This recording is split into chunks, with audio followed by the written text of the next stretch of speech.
Welcome back, everyone. July is BIPOC Mental Health Month. BIPOC is an acronym for Black, Indigenous, and People of Color.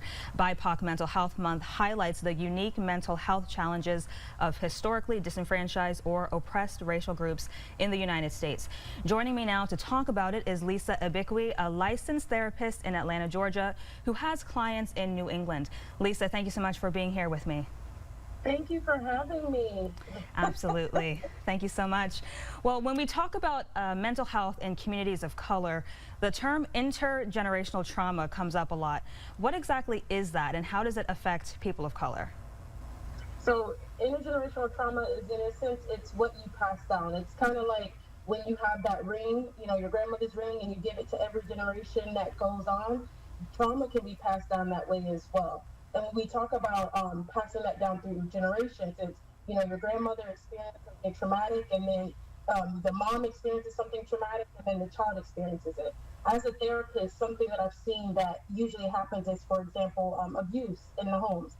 In families of color, oftentimes abuse and neglect is present, but the way that we're raised, we're told, you don't let people know what's going on in your home. You got to keep it a secret. And what mental impact does, seeing videos and images of police brutality and other forms of abuse against minorities, what impact does that have on Black, Indigenous, and people of color, especially kids, the youth? A big one. So when we talk about mental health, our brains are actually changed by the trauma that we experience. It's like someone who goes off to war and comes back a different person, because what you're surrounded by, what you're experiencing, has an impact on your brain. So the difference between adults and children, adults have so many more years in their system that their brains are slightly more solidified. So you'll still have an impact, but it maybe won't be as much.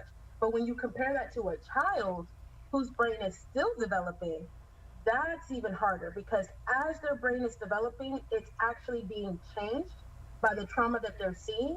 And that's negatively impacting the very people that they're going to become when they get older. And what can we do, individually, but also at large as a society? What can we do to lessen the impact of intergenerational trauma and racial trauma? The biggest thing, as a mental health advocate, I'd say, is talk about it. A lot of people, there's still a lot of stigma around mental health, especially in the Black and brown community.